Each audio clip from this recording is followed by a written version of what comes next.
Nous ne renoncerons pas aux caricatures. Öncelikle bir akli noktadan kontrol. Bonjour, c'est Nicolas Poincaré. Bonjour, c'est Fabien Randrian-Arissoa.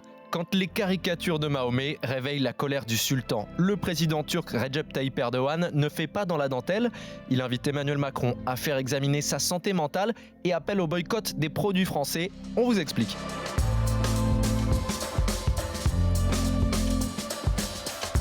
Tranchons le débat tout de suite. Erdogan, si vous le prononcez à la turque, Erdogan à la française.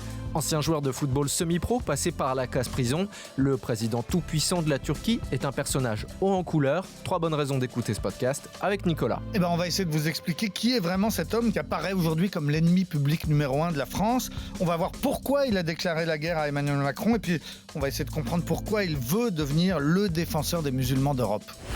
Expliquez-nous le monde. Un podcast RMC. Nicolas Poincaré. Fabien Randrian-Arissoa. Ce n'est pas pour rien que l'on fait souvent le parallèle entre Poutine et Erdogan, deux dirigeants autoritaires au pouvoir depuis 20 ans, mais on connaît finalement assez peu, voire pas du tout, le parcours du président turc, Nicolas. Alors, c'est un autocrate, c'est une grande gueule, c'est un homme de 68 ans aujourd'hui, il est issu d'un milieu plutôt populaire, son père était pilote de ces bateaux qui traversent le Bosphore à Istanbul, c'est un peu l'équivalent d'un chauffeur de bus à Paris, si vous voulez. Bon. Il a grandi à Istanbul, sur la rive européenne, il a fait des études modestes d'économie, il a fait une carrière modeste de footballeur, il a adhéré au parti islamiste dès les années 80. Il a ensuite créé son parti, l'AKP, qui a remporté les élections donc en 2002. Ça fait maintenant presque 18 ans. Il a d'abord été Premier ministre, ensuite il s'est fait élire président de la République. C'était le premier président élu au suffrage universel. Ça fait donc 20 ans qu'il est au pouvoir, à la tête donc de ce parti musulman. Lui, il dit c'est un parti musulman comme vous avez en Europe des partis chrétiens-démocrates. Je suis musulman-démocrate.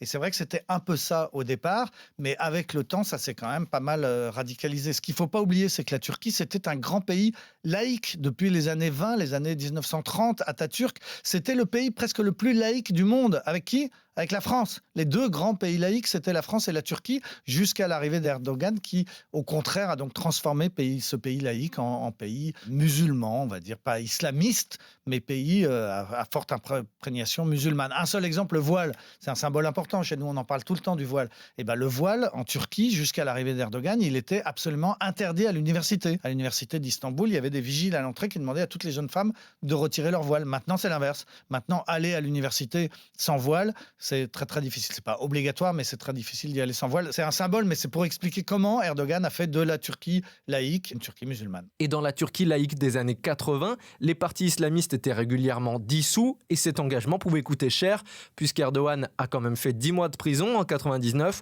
pour provocation raciale et religieuse, après avoir récité lors d'un meeting un poème religieux.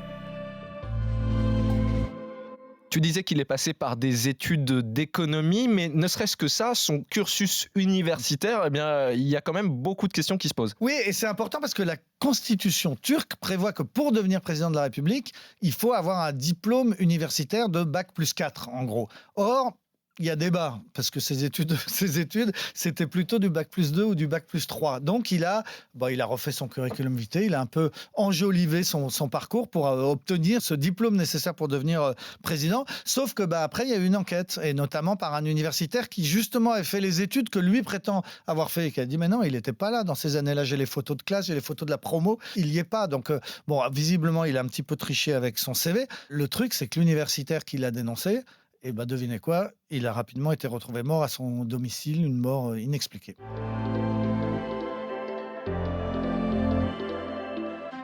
Vous l'aurez compris, la longévité politique se paye au prix du sang et des démonstrations de force.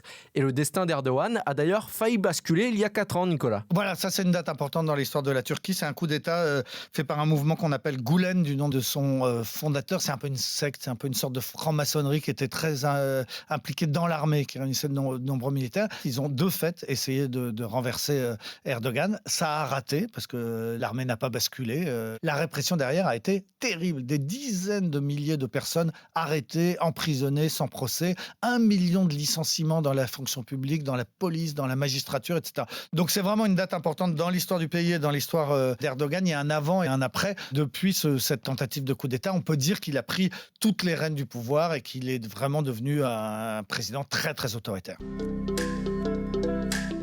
Ça fait déjà plusieurs fois qu'on vous parle d'Erdogan dans ce podcast, mais en même temps, il fait tout pour, en se plaçant depuis quelques mois comme l'ennemi numéro 1 d'Emmanuel Macron sur la scène internationale. Oui, c'est un vrai bras de fer entre les deux présidents. On peut rappeler qu'il y a eu une sorte de petite bataille navale au mois de juin entre les marines françaises et turques au large de la Libye, parce qu'en Libye, la France et la Turquie ne défendent pas les mêmes clans, on va dire. Et puis il y a surtout l'affaire du gaz qui est essentielle. Donc cet été, les Turcs ont envoyé des bateaux faire des forages de gaz en Méditerranée dans les eaux territoriales grecques. Et quel est le pays qui a le plus défendu la Grèce ? Eh bien, c'est la France. Emmanuel Macron s'est très fermement opposé et a envoyé des navires sur place. Donc des petits actes de guerre, de bataille navale entre la France et la Turquie. Bref, ça fait quelques mois déjà que ça chauffe entre les deux présidents. Et si cette fois la violence verbale entre eux a franchi un nouveau cap, eh bien c'est après cette déclaration d'Emmanuel Macron lors des obsèques de Samuel Paty. Écoutez. Nous ne renoncerons pas aux caricatures, aux dessins, même si d'autres reculent.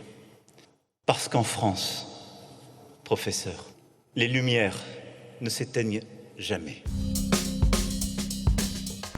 Pourquoi est-ce que cette petite phrase d'Emmanuel Macron, qui ne concerne donc que nous, notre politique intérieure, a mis le feu aux poudres avec Erdogan ?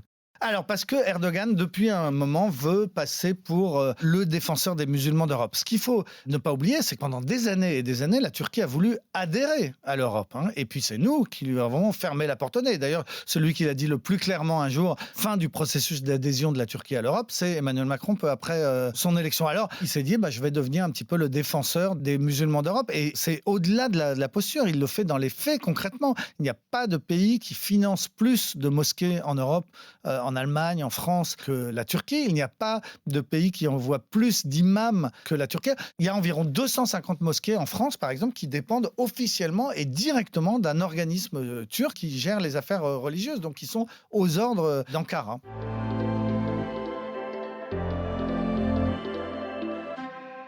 Les caricatures, c'est presque finalement un prétexte pour aller au conflit, parce que le président turc l'a bien compris, son influence en France est menacée par Emmanuel Macron. Ça ne vous a pas échappé qu'Emmanuel Macron, depuis quelques semaines, fait la promotion de sa future loi sur le séparatisme, qui d'ailleurs ne s'appellera pas comme ça, mais enfin peu importe, cette loi qui a été présentée depuis les bureaux et qui doit arriver devant le Parlement en décembre prochain, elle prévoit, c'est même le point essentiel de la loi, un meilleur contrôle des financements par les États étrangers de l'islam de France et un meilleur contrôle de qui sont les imams et d'où ils viennent et qui les payent. Donc ça, effectivement, c'est du concret et c'est très gênant pour Erdogan. D'ailleurs, il s'en cache pas. Lors de ses 2 dernières visites officielles en France, il a eu des réunions avec le Conseil français du culte musulman, qui à l'époque était dirigé en France par un Turc, et il parle ouvertement des soutiens financiers que l'État turc apporte aux musulmans de France.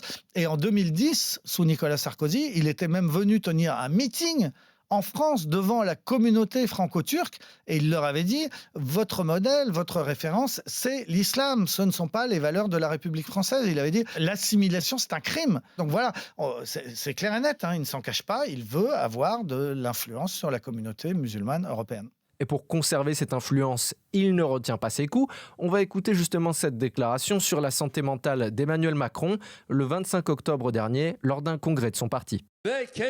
Tout ce qu'on peut dire d'un chef d'État qui traite des millions de membres de communautés religieuses différentes de cette manière,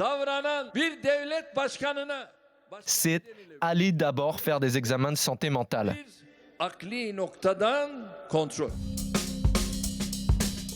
Ce sont des propos qu'on n'a pas l'habitude d'entendre d'un président à un autre. L'Élysée a réagi fermement en retour, mais dans ce face-à-face un peu viril, les deux y trouveraient presque leur compte finalement. Oui, alors oui, effectivement, parce que Emmanuel Macron, c'est pas qu'une posture, il s'est effectivement de fait opposé à la Turquie, notamment cet été en Méditerranée, mais enfin, ça lui permet quand même, Emmanuel Macron, pour passer d'un seul coup pour quelqu'un d'extrêmement ferme et dur face à l'islamisme de la Turquie. Et puis alors, à l'inverse, c'est encore plus vrai. Erdogan, il est en difficulté parce que l'économie turque va très mal depuis 3-4 ans maintenant. Ils ont une croissance quasiment de zéro. Il y a du chômage. Sa popularité est en baisse. Il a un vrai concurrent qui est le maire d'Istanbul et qui, si les élections présidentielles avaient lieu aujourd'hui, le battrait. Donc effectivement, pour sa cote interne, Erdogan est effectivement, en se présentant comme le défenseur des musulmans, comme celui qui explique que tous les musulmans d'Europe vivent sous une dictature, eh bien c'est très bon pour lui sur un plan intérieur. Donc en fait, ce bras de fer Macron-Erdogan, il a aussi des effets positifs sur leur cote de popularité respective.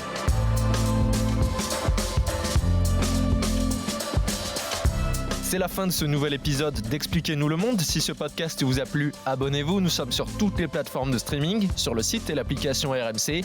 Parlez-en autour de vous, prenez soin de vous. À la semaine prochaine. À la semaine prochaine, Fabien. Retrouvez Nicolas Poincaré dans Apolline Matin. Tous les jours à 6h20 et 7h50 sur RMC.